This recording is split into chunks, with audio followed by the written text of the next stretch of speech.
if parents are not providing sensitive caregiving, where they're not tuned into the internal state of the child, then you have various kinds of difficulties that can arise. Developmental trauma, including neglect, has as high an impact over the lifespan as a single incident trauma. Developmental trauma or ambient trauma is trauma that's just everyday life. It's in the neighborhood, it's in the household. It is at times very confusing to the adult world the way children respond to traumatic events, and it's very easy for adults to dismiss the profound impact that a traumatic event can have on a child, because very often they will do most things pretty well. There's a strong sense that children are there to manipulate us and to be willfully disobedient. And instead of really understanding the child from the child's point of view, I think we've imposed something from the outside, almost adult characteristics onto children. One of the single most important understandings that parents can have is to realize that trauma creates fear in children, and anger has an underlying element of fear. And so instead of focusing just on the anger, we can address the fear in children and calm and soothe the fear that will make the anger go away, rather than just focusing on the anger. Children who've experienced some type of trauma often have symptoms of ADD. These difficult behaviors are really stress responses, and it's up to us to figure out what is causing these stress responses.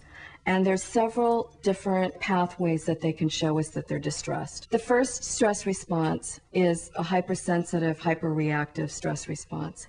And these infants cry a lot, are inconsolable. When they become toddlers, they may go into rapid temper tantrums and be very volatile.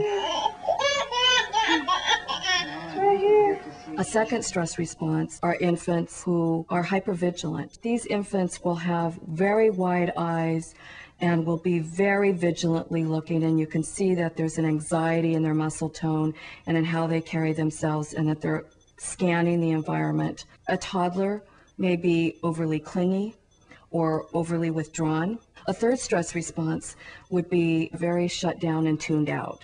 These children, again, may be misunderstood as a good, easy baby.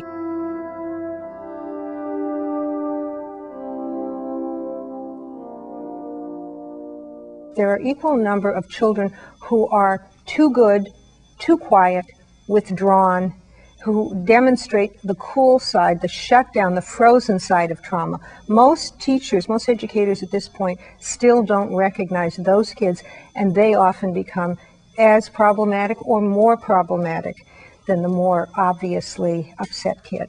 You can't always tell when a child has been traumatized. Very often they may be going through the day interacting normally with their peers. They'll be playing games, they might be laughing, and you may not have any idea that that child the week before lost their parent in a violent event.